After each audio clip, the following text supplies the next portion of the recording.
KBS 대전 생생뉴스. 여러분 안녕하십니까? 1월 8일 수요일 KBS 대전 생생뉴스 방석준입니다. 대전시와 대전 중구 간의 부구청장 임명을 둘러싼 갈등을 보는 시민들의 눈이 양쪽 모두에게 곱지 않습니다. 중구청장이 부구청장을 자체적으로 임명하자 대전시는 교부금과 인사교류 중단 등을 검토할 것이라는 얘기가 들리고 있습니다. 같은 당 소속이 단체장인 광역과 기초단체가 원만한 해결을 보지 못하고 브레이크도 고장난 채 서로 마주보고 달리는 기관차 같습니다. 더구나 공무원 인사 때문에 교부금을 중단한다는 것은 대전시로서는 빼들 카드가 아닙니다. 중구민도 대전 시민이고 시민들이 이번 공무원 인사로 피해를 입게 한다는 건 공무원들의 밥그릇 싸움으로 시민을 괴롭히는 것이 됩니다. 공무원 교류도 이를 왜 하는지에 대한 고려 없이 중단이라는 보복카드가 사용되는 것은 우려되는 바가 큽니다. 지방행정의 발전을 위해 공무원 교류를 하는 것이지 공무원들의 인사 숨통만을 위해 해온 것은 아니기 때문입니다. 자신들이 하는 복수가 정당한 것이라고 여기듯이 사람들은 자신이 생각하는 어떤 신념을 절대적인 것처럼 생각할 때가 있습니다. 하지만 또 다른 시각에서 바라보면 정말 어처구니 없는 결정이 될 수도 있습니다. 미국과 이란 간의 갈등도 걱정입니다. KBS 대전 생생뉴스, 먼저 이 시각 헤드라인 뉴스입니다. 오늘 새벽 1시 20분쯤 대전시 유천동의 한 건물의 외벽재가 도로에 세워져 있던 승용차에 떨어져 119 구조대가 안전조치에 나섰고 새벽 2시쯤에는 대전시 관저동의 한 도로에 가로수 한 그루가 쓰러졌다는 신고가 접수되는 등 밤사이 대전과 충남 소방본부에 20여 건의 강풍 관련 신고가 접수됐습니다. 어제 오전에는 신보령 화력발전소 앞 선착장에 있던 파나마 선적의 석탄 운반선에서 가스가 유출됐습니다. 이 사고로 미얀마 국적의 40대 남성 근로자 2명이 질식해 인근 병원으로 옮겨졌지만 1명이 숨졌습니다. 세종의 한 산후조리원에서 신생아들이 집단으로 로타 바이러스에 감염됐지만 조리원이 이를 보건당국에 숨긴 것으로 드러났습니다. 조리원은 잠정 폐쇄됐으며 시는 자문회의 등을 거쳐 해당 조리원을 행정처분할 계획입니다. 이른바 민식이법을 계기로 정부가 모든 어린이 보호구역 내 제한 속도를 시속 30km 이하로 하향 조정하고 보행로가 없는 곳은 20km까지 낮추는 교통안전 강화 대책을 발표했습니다. 실제 취재진이 지역 내 스쿨존을 확인한 결과 제한 속도가 제각각인 곳이 많아 사고 위험이 큰 것으로 나타났습니다. 최근 원산 안면대교 개통에 이어 또 하나 서해안 지역 수건 사업에 반가운 소식이 생겼습니다. 50년째 요구해온 가로림만 해상교량 건설에 청신호가 켜졌는데 다리가 완공되면 2시간 가까이 걸리는 두 지역을 3분 만에 오갈 수 있어 서해안 관광에 획기적인 변화가 기대됩니다. 대전 하수처리장 이전이 지난해 확정됐지만 논란이 이어지고 있습니다. 대전 시민사회단체가 사업 추진 과정의 적절성을 따지며 감사원 감사를 청구하기로 해 논란이 불가피할 전망입니다. 해를 넘긴 천안 일봉공원 민간 특례사업 갈등도 여론전으로 번지는 모양새입니다. 민간 사업자가 개발 찬성 여론이 많다는 자체 설문조사 결과를 내놨는데 신뢰성을 놓고 논란이 뜨겁습니다. 대전지방검찰청 특허범죄조사부는 국가 지원을 받아낸 성과를 자신의 회사 명의로 출원한 전 기초과학연구원 유전체 규정연구단장 A씨를 업무상 배임 등의 혐의로 불구속 기소했습니다. 이 시각 헤드라인 뉴스였습니다.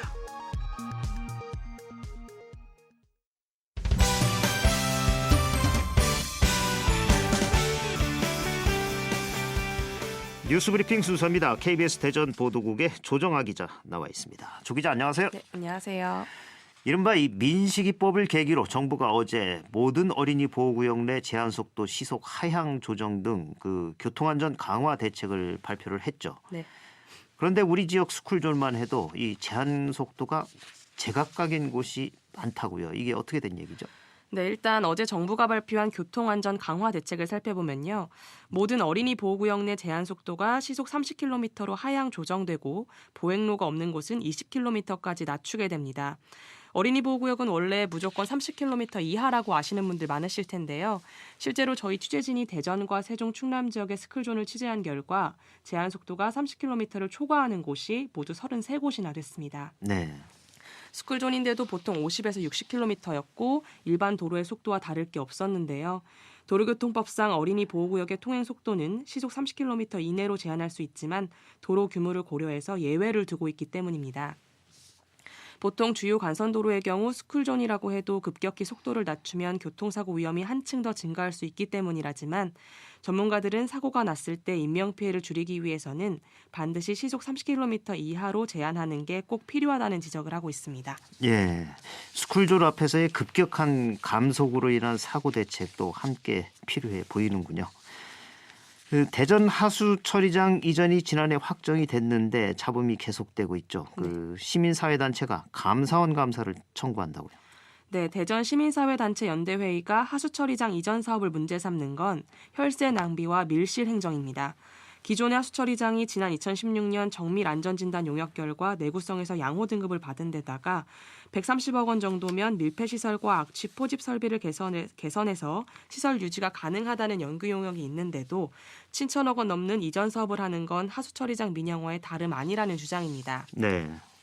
또 민간위탁을 추진하면서 진행 과정이나 내용은 물론이고 사업 내용과 경제성 분석 등이 제대로 공개되지 않았다면서 공론화에도 문제를 제기했습니다.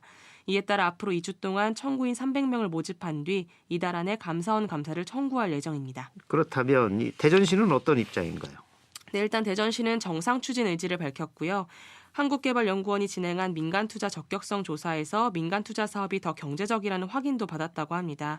이에 따라 올해부터 사업을 본격화해서 2025년까지 하수처리장을 금고동으로 옮기는 절차에 들어가기로 했습니다. 예, 이 천안 일본공원 민간 특례 사업도 갈등이 여전하죠. 그 민간 사업자가 내놓은 설문조사 결과가 신뢰성을 놓고 논란이 또 뜨겁다고요.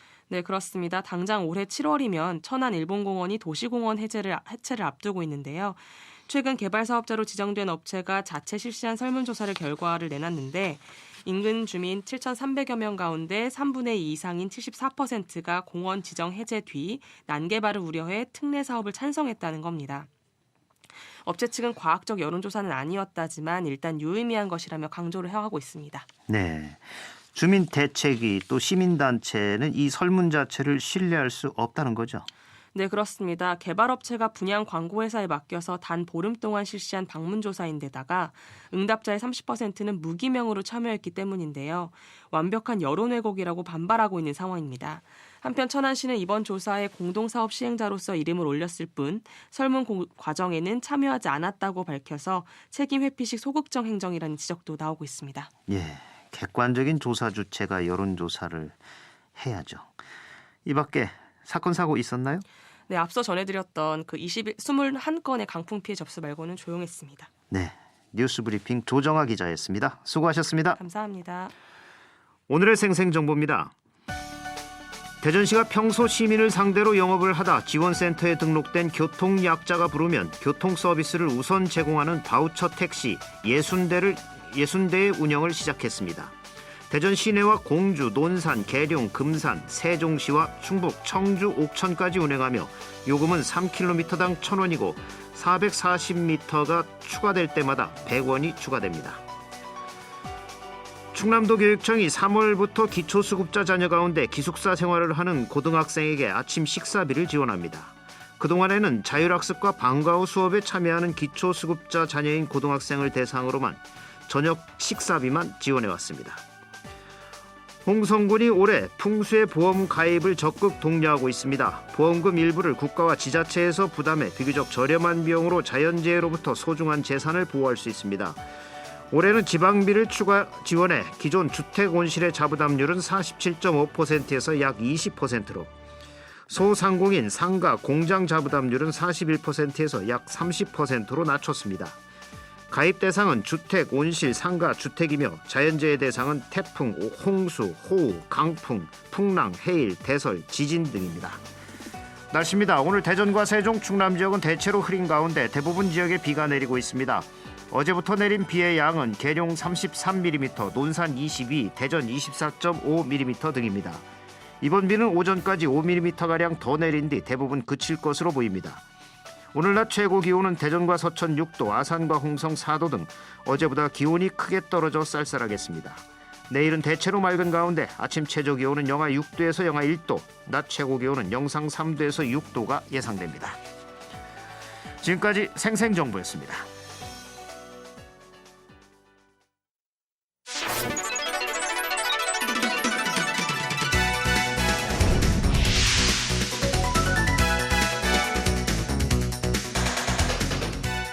생생한 뉴스, 깊이 있는 이슈 분석. 여러분은 지금 방석준 앵커와 함께하는 KBS 대전 생생뉴스를 듣고 계십니다. 4월 15일에 치러지는 21대 총선거에는 사상 처음 도입되는 준연동형 비례대표제가 적용됩니다. 그리고 선거권자 연령이 만 18세까지 확대되면서 만 18세 유권자가 총선의 새로운 변수로 떠오르고 있습니다. 오늘 생생 인터뷰에서는 21대 총선에 적용되는 공직선거법 개정 내용과 선거 변수에 대해 배재대 행정학과 최호택 교수와 말씀 나눠보겠습니다. 최호택 교수님 안녕하십니까? 네, 안녕하세요. 네, 이제 21대 총선이 100일도 안 남았죠? 그렇습니다. 예. 네. 지금 정당 또 정치인들 행보가 더욱 빨라지고 있는데 현재 정치권 분위기 교수님 어떻게 보고 계신가요? 네, 일단 뭐 최근에 그 패스트트랙이든지 조국 사태 또 20대 국회를 지켜보면서 이 정치권이 바뀌어야 된다는 분위기가 이제 높아지고 있는 것 같아요. 네. 이번 4.15 총선에서는 아무래도 현 정부에 대한 중간평가의 성격이 좀 있고요. 그래서 만약에 이기게 되면 여당이 이기게 되면 국정을 계속 장악하게 되는 거고 지게 되면 대통령의 내임적 현상은 지속될 것이다 이렇게 봅니다. 네. 그리고 또 이번 선거는 이제 대선의 어떤 전초전격 성격을 가지고 있기 때문에 아무래도 이제 다수당 쪽에 유리한 고지가 형성될 수 있습니다.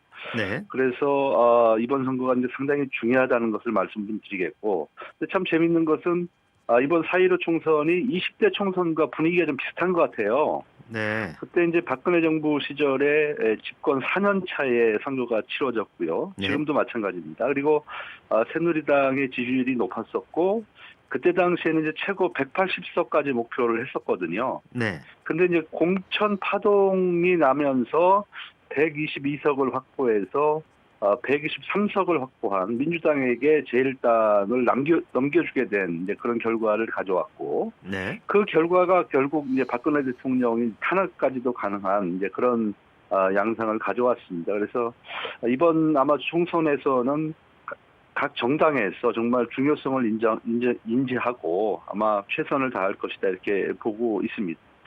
그래서 이제 이런 그 분위기 속에서 이기기 위한 싸움을 하고 있는데요. 네. 여당에서는 지금 이제 세대 교체 바람이 크게 불고 있고, 네. 인재 영입도 지금 추진 중에 있습니다. 그리고 야당 같은 경우에는 지금 가장 큰 관건은 이제 보수 우파의 통합 아니겠습니까? 그래서 네. 이것을 위한 행보들이 좀 지속적으로 일어날 것이다 이렇게 보고 있습니다. 네. 특히 올해 선거부터는 이제 대표성과 비례성을 강화한 선거법이 적용이 되면서 준연동형 비례대표제가 처음 적용이 되는데 네. 이 제도 좀 설명을 해주시죠. 네, 연동형 비례대표제라고 하는 것은 뭐 사실 연동형이니 준연동형이 이건 그냥 수식어이고요. 네. 사실 이제 비례대표제가 비례대표의 득표율에 따라서 국회의원 수를 나눠 갖는 거예요. 네. 뭐 예를 들자면 민주당이 50%를 득표를 했다. 그러면 300석 중에서 150석을 가져가게 된다라고 하는 건데요. 네. 여기에 이제 준연동형 비례대표제라고 하는 것은 연동률을 좀 조정하는 겁니다. 예를 들어서 50% 정도에서 이제 조정을 하는 건데요. 네. 이번에 그 선거법 개정안을 보게 되면은 지역구와 비례대표는 같아요. 지난번하고. 지역구 253석, 비례가 47석인데 여기에서 이제 이 비례대표 중에서 최대 30석까지는 네. 정당 득표하고 지역구 당선자 수를 부분 연동해서 뽑겠다는 내용이 이번 그 준연동형 비례대표제의 특징이고 내용이다 이렇게 보시면 될 것 같습니다. 네. 그 저도 설명을 들었지만 그래도 아직 이해하기가 좀 어려운 좀 복잡한 선거법이 되긴 됐어요. 이게 이제 수식이 복잡해서요. 예. 이게 제가 인터뷰상에 설명드리기를 좀 곤란합니다. 예, 그렇죠. 예. 하여튼 그 승자 독식의 양당 구조를 허물고 이제 다당제로 가기가 쉬워졌다 이렇게 보는데 그런 면에서 교수님은 어떻게 보고 계신가요? 글쎄요, 지금 보면은 이제 이 정당 득표율과 의석 점유율 사이에 이제 불일치 현상이 나타나고 있고요. 예. 그다음에 지역별 지배적인 정당이 그 지역의 의석 대부분을 독점하는 이제 그런 현상이 나타나고 있는데, 그 저는 제도 이번에 바뀐 거에 대해서는 저는 찬성합니다. 예. 왜냐하면은 이것을 통해서 국민들 선택의 폭이 넓어졌다 저는 이렇게 보고 있습니다. 왜냐하면 우리가 선거 때마다 좋든 싫든 1번 아니면 2번을 찍어야 됐거든요. 예. 왜냐하면 이제 사표를 방지해야 되니까. 근데 이제 이번에는 이제 아무래도 많은 비례 그 정당들이 많이 이제 아마 선거에 나오기 때문에 선택의 폭이 높아졌고, 또 우리가 어떤 정당에 표를 주든지 간에 그건 비례적으로 의석 네. 확보가 가능하기 때문에 아마 이제 사람들의 마음이 좀 편해졌을 것이다 하는 생각을 해보고, 또 주권자들의 뜻이 강화되는 방향으로 지금 나가고 있다. 그리고 협의하는 문화가 가능할 수 있기 때문에 저는 의회민주주의가 상당 부분 진전될 수 있다는 측면에서 이번 준연동형 비례대표제 도입 전 찬성을 하고 있습니다. 예, 사실 그동안 지역구에서 1등 한 표만 유효했고 나머지는 다 사표가 돼버렸죠. 그렇습니다. 예. 이것이 이제 그 1987년 체제이거든요. 예. 예, 그 이후에 이번에 처음 바뀐 것이기 때문에 아마 뭐 많은 국민들도 좀 환영하지 않을까 하는 생각을 해봅니다. 예. 그런데 이제 거대 정당들이 또 꼼수를 부려서 위성 정당을 만들 움직임도 보이고 얘기도 나오고 있는데, 이렇게 되면 이게 비례대표제 도입 취지가 흔들릴 수도 있다는 지적인데 이 부분은 어떻게 보시나요? 뭐 말씀하신 대로 저는 그렇게 하면 안 된다. 저는 이렇게 보고 있고요. 이거 네. 정말 눈 가리고 아웅하는 격인데 꼼수입니다. 근데 이제 한국당에서는 지금 이 선거법 날치기에 대한 정당방위다. 네. 이렇게 지금 얘기를 하고 있습니다. 근데 만약에 이제 비례대표용 정당이 만들어진다면 뭐 일명 그 프로젝트 정당이라고 우리가 얘기를 하고 그러는데요. 네. 저는 연동형 비례대표제는 아무런 의미가 없다 이렇게 보고 있고, 단지 투표용지 게재 순위와 투표 관리 문제만 대두될 수밖에 없다 하는 생각을 좀 해보고요. 네.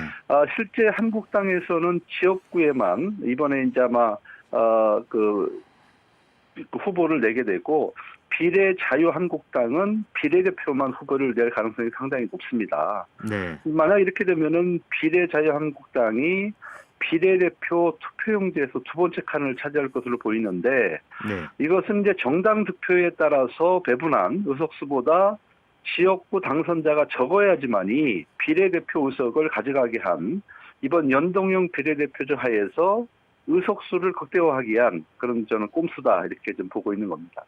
예. 또 이번에 또 바뀌는 것이 선거 연령이 낮아졌어요.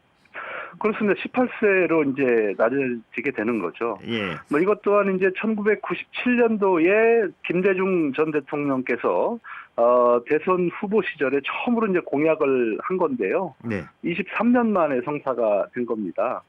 그래서 이제 이번 그 법 개정으로 인해서 그 2002년 3월생까지 투표가 가능해졌거든요. 네. 그래서 유권자 약 50만 명 정도가 이번에 이제 편입이 되고, 고등학생들 한 5만 명에서 6만 명 정도가 투표에 참여할 수 있다 이렇게 보여집니다. 예. 이렇게 선거 연령이 하향되면서 그 이젠 이 새로운 그 세대의 그 유권자가 변수로 떠오르고 있는데, 이 젊은 유권자들의 참여가 어떤 정당에 유리할 것인가 벌써부터 다양한 예측들이 나오고 있는데 교수님 어떻게 보고 계세요? 글쎄 어느 정당에 유리할지는 뭐 아무도 모르죠. 네. 이게 이제 50만 표 정도가 되는데요. 제가 봤을 때는 관건은 이제 투표율이 얼마나 되느냐, 이 18세의 투표율이 얼마나 되느냐가 제일 중요할 것 같고, 네.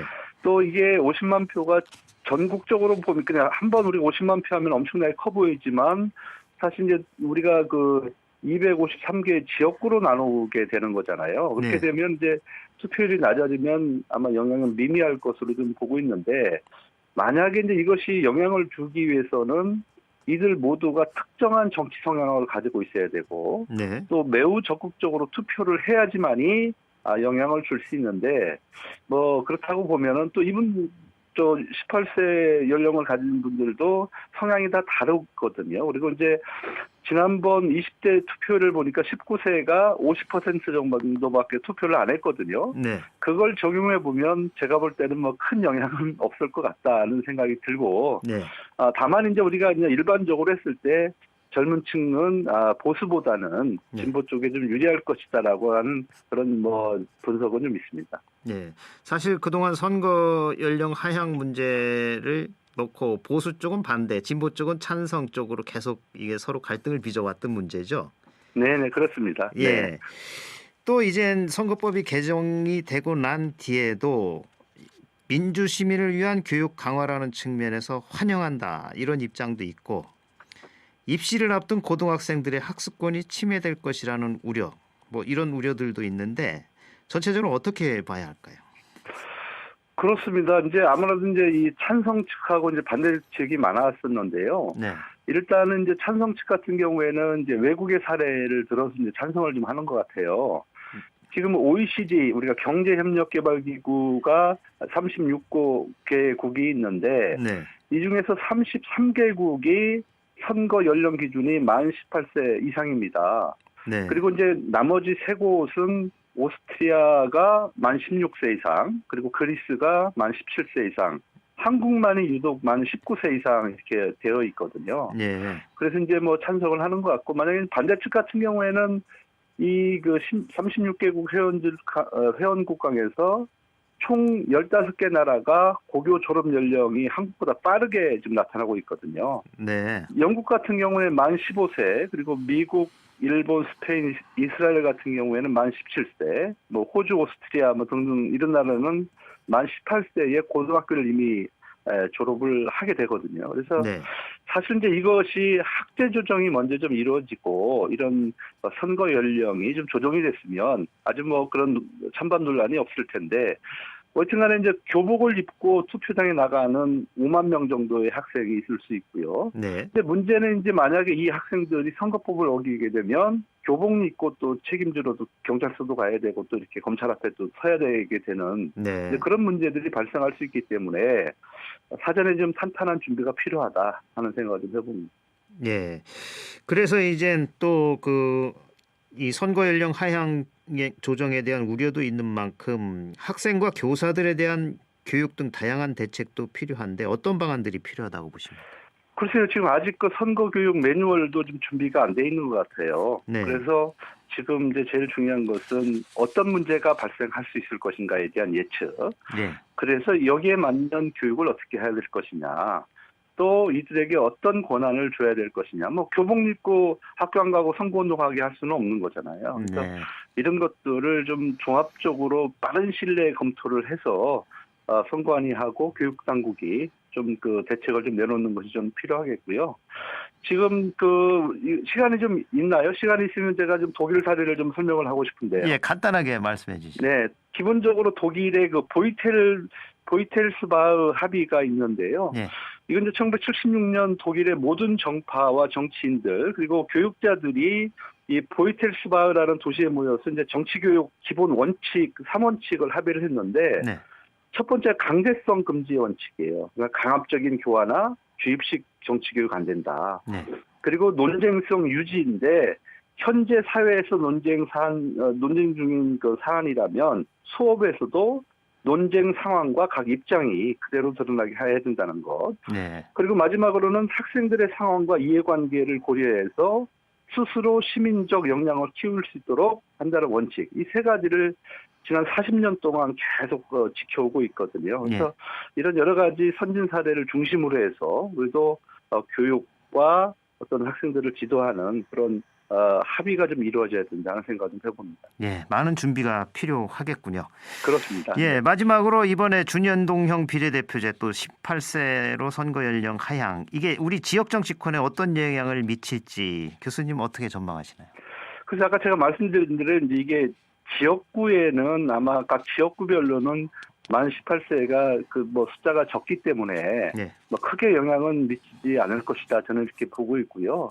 그러나 이제 이런 청소년들의 마음을 살 수 있는 공약들은 많이 나오겠다. 예를 들자면 청년들이 제일 싫어하는 것이 군대 가는 것, 뭐 이렇게 우리가 얘기들 하잖아요. 그러면 이제 군대에 대한 얘기도 이제 공약도 나오겠죠. 예를 들어 모병제를 한다든지 뭘로 한다든지 뭐 이런 공약들이 각당해서 내놓을 수 있을 테고 이미 뭐 그 이번에 새 보수당인가요? 거기에서는 뭐 군대 갔다 오면은 뭐 공무원 시험 보는데 1점 가산점을 준다 뭐 이런 공약들도 좀 나오고 있는 거잖아요. 예. 그래서 그렇고 또 이제 아마 또 그 18세들이 좋아하는 것 위지 뭐 교육 입시 제도를 뭐 바꾼다든지 또 청년 복지와 관련되는 것 뭐 이런 다양한 공약들이 맞춤식으로 나올 가능성이 상당히 크다. 저는 이렇게 좀 보고 있습니다. 네, 오늘 말씀 여기까지 듣겠습니다. 고맙습니다. 네, 감사합니다.